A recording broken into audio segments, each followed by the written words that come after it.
Se estás a terminar uma licenciatura ou até já terminaste, há uma pergunta que vem logo aqui atrás da orelha, que é: mestrado, vou ou não vou? Vale a pena ou não vale a pena? E logo a seguir vem outra pergunta: até poderei querer, mas qual? Posso concorrer a qualquer um e como é que isto funciona? Neste vídeo vou-te responder a tudo isto. Vou-te ajudar a perceber se para ti faz sentido ou não fazeres um mestrado, que tipos de mestrado é que existem e que tu poderás escolher, e na prática, como é que funciona a candidatura na Tuga, em Portugal.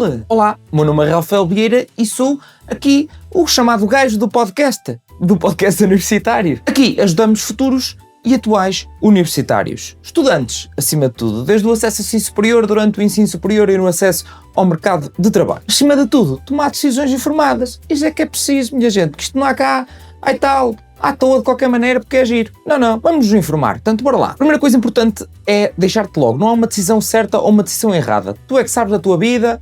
Meus amigos ou pais e mães estão eles é que sabem, os meus é que sabem. O que importa é a malta estar informada. Porque seguir mestrado não é obrigatório. Eu sei que muitas vezes muita malta até me chega, até já no secundário, a pensar: e que mestrado é que eu vou tirar? Calma, um passo de cada vez. Não tem de ser automaticamente o passo a seguir à licenciatura. Primeiro porque nem sempre poderá fazer sentido, seja da tua fase de vida, seja da própria área em si, seguires um mestrado. Se há áreas onde o mestrado é praticamente obrigatório, seja porque precisas dele para exercer uma profissão, seja porque só com licenciatura não consegues mesmo fazer aquela profissão, precisas mesmo de um mestrado. Vamos em exemplos claros. Primeiro que tudo, medicina é logo mestrado integrado, portanto, aí está logo arrumado. Mas depois, por exemplo, direito não é mestrado integrado, mas para te conseguires aceder à ordem, precisas do mestrado. Ou psicologia, arquitetura e até outras áreas da saúde. Sem um mestrado, não consegues exercer naquela profissão.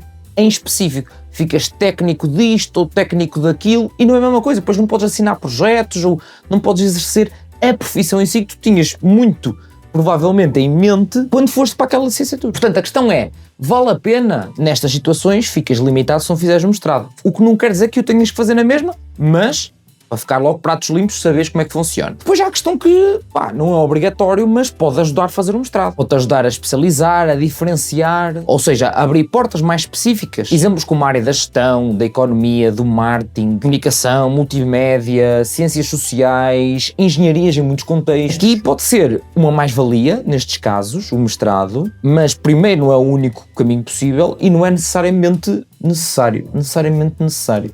Esta também está boa. Quando é que vale mesmo menos a pena? Há profissões ou áreas onde a experiência é o que conta mais? Quando o mercado valoriza projetos, coisas práticas que tenhas participado ou feito? Ou simplesmente: eu ainda não sei o que é que quero fazer da minha vida? E atenção, isto é uma resposta válida. Tu não tens que saber a todo momento que é aquilo, quero ir já fazer mestrado, quero fazer doutoramento, quero fazer... Não! Portanto, vamos perceber aqui pelos tipos também de mestrado, ou de tipos de escolha de mestrado, o que é que poderá fazer mais sentido para ti. Eu costumo subdividir isto em três tipos de escolha de mestrado. Primeiro, é uma continuação direta da licenciatura. Este é o primeiro tipo que eu costumo dizer que é o mais clássico, que a malta pensa muitas vezes, porque fiz uma licenciatura em Biologia, vamos imaginar, e a seguir quero fazer um mestrado em Biologia Molecular. Fiz ou estou a fazer uma licenciatura em Economia e a seguir quero um mestrado em...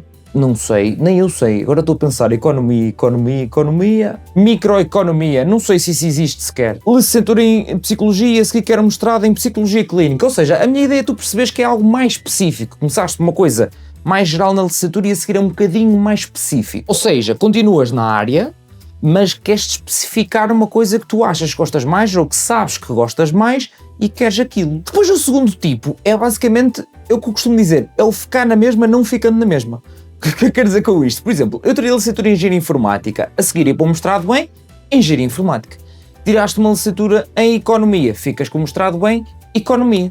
E isto não está errado. Queres continuar a abrangência, sabes que o mestrado até vai tocar noutras coisas em detalhe ou aprofundar um bocadinho mais coisas que aprendeste na licenciatura, mas queres manter a abrangência, porque para ti faz sentido, para a profissão que tu queres faz sentido, seja qual for a razão. Mas é uma opção também, e válida. Não há aqui opções inválidas. E depois há o terceiro, que foi neste caso o que eu escolhi, não é o que tu tens que escolher de todo, depende de cada um, novamente. É sempre muito importante reforçar isto, porque as influências de lado e as bitates de lado, e de quem não sabe, nem nem devia de querer saber da nossa vida, manda muito bitite. Mas no meu caso em específico, como eu fiz a licenciatura em Engenharia Informática e participei em muitas outras coisas extra-curso, descobri outras coisas que eu gostava e descobri que, ok, para mim não faz sentido a nível mestrado me especificar dentro da mesma área, para mim não faz sentido continuar abrangente na minha área, faz-me sentido ir para outra coisa que eu descobri que também gosto e que no meu caso foi ir para o mestrado em Gestão de Projetos. Ou seja, descobri que gostava da parte da gestão e em específico também da gestão dos projetos e fiz, ok, é isto que eu quero. Ou seja, eu costumo dizer que esta terceira é uma mudança, um complemento, porque estou a sair da área, de alguma forma posso ou não complementar a área que eu tirei da licenciatura, mas é uma decisão que eu tenho e que posso tomar, e que neste caso eu tomei. Eu podia gerir qualquer tipo de projeto, incluindo projetos informáticos, do qual já tinha algum conhecimento, portanto, dava para convergir. Portanto, aqui o ponto é, o mestrado não é suposto obrigatoriamente complementar a licenciatura, não é obrigatório especificar-te, nem é obrigatório mudares completamente de área. Existem as várias opções. Mas então, a que mestrados é que eu posso concorrer com a minha licenciatura? Este é o próximo passo, porque ok, sei mais ou menos se quero ou não quero, onde é que eu poderei querer, onde é que tenho curiosidade, que tipos como é que posso escolher. Agora, na prática, como é que isto funciona? A verdade é que, não sei se sabes, mas isto não é, já deixou de haver DGES agora aqui pelo meio, não é a DGES que decide que agora podes ir ter esta licenciatura específica para este mestrado e não sei o quê, isto já acabou. Nos mestrados, cada instituição define as suas regras nos seus cursos. Sempre que tiveres a ver um mestrado, tens que entrar na página da instituição, no site da instituição, daquele curso em específico, daquele mestrado em específico, procurar por condições de acesso, habilitações de acesso ou edital. Estes os nomes que muitas vezes aparecem lá, e ler com atenção onde diz de licenciaturas em específico, ou seja, tu tens que vir desta licenciatura ou destas licenciaturas em específico para ir para este mestrado, ou áreas afins, e depois diz que tens que vir de uma engenharia ou da gestão ou da economia ou etc. Ou se tem uma candidatura com base em currículo relevante. Estas são as palavras que inclusive consegues mesmo ver lá neste tipo de documentos nas páginas das instituições, quando é a parte da candidatura àquele tipo de mestrado, àquele mestrado em específico. Porque se diz áreas em afins, não é para tu entrares em pânico e pensares, ai meu Deus, Senhor do céu, e agora? E como é que eu vou descobrir? Vais à tua licenciatura e veja o plano curricular, ou seja, as cadeias disciplinas que tens ou que tiveste, e vês se tens algum tipo de bases em termos de áreas-chave. E isto podes perceber logo se faz ou poderá fazer sentido a relação que eles estão a dizer. E depois há outra coisa que é, tu te poderes candidatar não significa que vais entrar. A verdade é que na entrada para um mestrado há uma seriação. Tens que ver porque há várias coisas que eles veem, ou seja, se tu para uma candidatura, uma licenciatura, tinhas a questão da clássica nota de candidatura, da média do secundário, provas de ingresso, pré-requisitos se houver, no mestrado não é assim que funciona, pelo menos apenas só. Ou seja, eles podem olhar para a tua média de licenciatura? Podem. Tanto podem, como eu vejo isso acontecer todos os anos. Podem olhar para o teu currículo? Podem. Estás a perguntar, tu não tens experiência nenhuma? As coisas extra-curso também contam. O maluquinho está sempre a falar das coisas extra-curso, não é para o ar. Experiência que já tenhas tido ou não interessa se é na área ou não, se for na área obviamente que é valorizada. Cartas de motivação, sim. Entrevistas, depende. Depende da instituição e do curso em específico, do mestrado em específico. Ok, mas como é que funciona em específica a candidatura, Rafa? Calma, eu vou-te dizer tudo. Primeiro, a candidatura, lá está, é feita diretamente no site da instituição, direto com a instituição, não há uma candidatura a nível nacional, isso acabou. Seja um mestrado numa instituição pública, seja um mestrado na instituição privada. Pois a nível de documentação que toda a gente pede, literalmente todos os mestrados pedem do que eu tenho visto. Obviamente um documento de identificação, quem diria, um certificado de declaração do término da licenciatura e um CV, é verdade, um currículo. E atenção, o que é que o currículo não é tipo um detalhe, sobretudo quando há esta questão de haver uma seriação, quando há de entrevistas e que eles avaliam o teu currículo. Portanto, se tens dúvidas de como fazer sequer um currículo, como é que funciona, como é que consegues ter um bom currículo e até um LinkedIn, hoje em dia é essencial, não te esqueças que tens aí o link na descrição para a nossa série do mercado de trabalho, onde nós ensinamos isto. Logo no primeiro vídeo, literalmente nós dizemos como construir o teu CV e LinkedIn de forma muito prática. As balelas nós deixamos para os gurus, nós aqui é de forma muito prática. Neste vídeo literalmente nós fizemos foi pedimos à malta para nos enviar CVs e LinkedIns e nós avaliámos e com isso demos dicas muito práticas. Portanto, tens o link na descrição para a nossa playlist da série do mercado de trabalho, onde ensinamos também isto, entre outras coisas. Entrevistas até. Como chafar uma entrevista às vezes não é muito fácil. Não. Experiência própria. Depois, há outros documentos que aparecem muitas vezes. Aparece a questão da carta de motivação, como eu já te disse. Quem diria, uma fotografia, certificado de certas notas de forma detalhada, são documentos que depois eles dizem quais é que é e tu pedes à instituição se não for a mesma ou na outra instituição, eles dizem qual é o documento que tens que pedir. E depois comprovativos de pagamento de taxa, porque há uma taxa de candidatura, tens que pagar para te candidatares ao mestrado. Depois existe também a possibilidade de te pedirem uma carta de recomendação. É verdade, estas coisas existem em candidaturas para mestrado, do que eu vi em privadas, principalmente.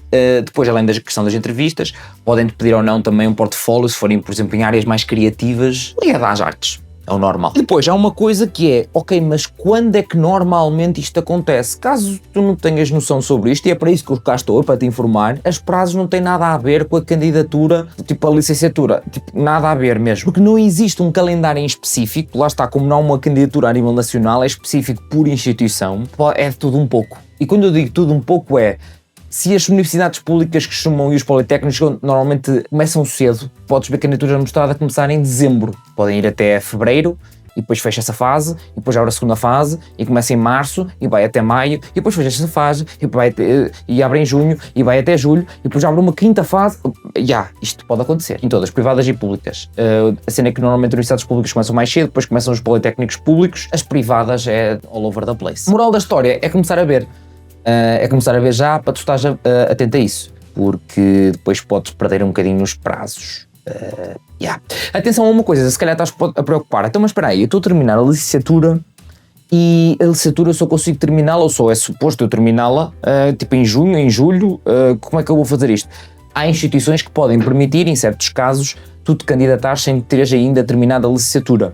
Até depende às vezes de um compromisso de tu assinares como vais acabar a licenciatura naquele ano, ou até junho, ou até julho, e que aí então já vais poder entregar depois o certificado de término de licenciatura. Estas coisas acontecem, são reais. A malta que está aí a ver e que já esteja mestrado, se tenha candidatado ao mestrado, para me deixar aí nos comentários, não me deixar mentir.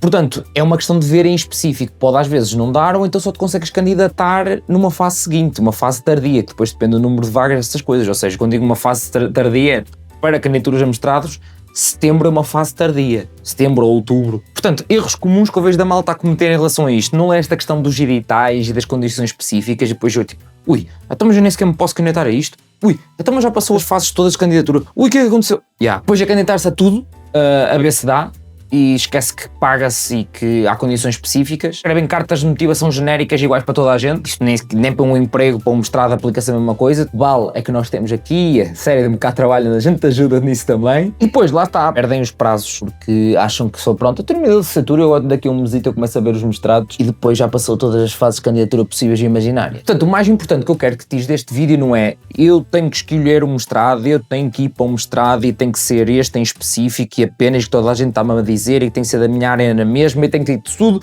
direitinho e decidido no resto da minha vida desde que nasci. Não. Como viste, há várias opções. O importante é que tu estás informado ou informada de como é que funciona e que com este vídeo espero que já tenhas ficado minimamente. E agora, ver diretamente com as instituições, nos sites das instituições, quais são as condições específicas para aquilo que te poderá interessar. Agora, fiquei também curioso sobre uma coisa. Malta que está a ver este vídeo, em que altura é que está a ver este vídeo? Ainda estão no secundário, já estão numa licenciatura, já terminaram até uma licenciatura? Deixem-me aí, digam-me tudo nos comentários para saber em que fase é que estão. E já agora que mestrados é que têm interesse? Quem sabe ainda trago em breve aqui testemunhos de mais mestrados. Já trouxe alguns, não sei se sabias, mas já trouxe alguns, quem sabe em breve ainda bem mais. A verdade é que para escolher um mestrado há que escolher, lá está, se é uma área mais específica, mais abrangente, se vou mudar, e para isto é o que eu costumo dizer, é a escolha de um curso e uma instituição outra vez, não é? Acaba por ser um bocadinho como escolher a licenciatura numa perspectiva um bocadinho diferente, mas há que fazer certos passos para investigar.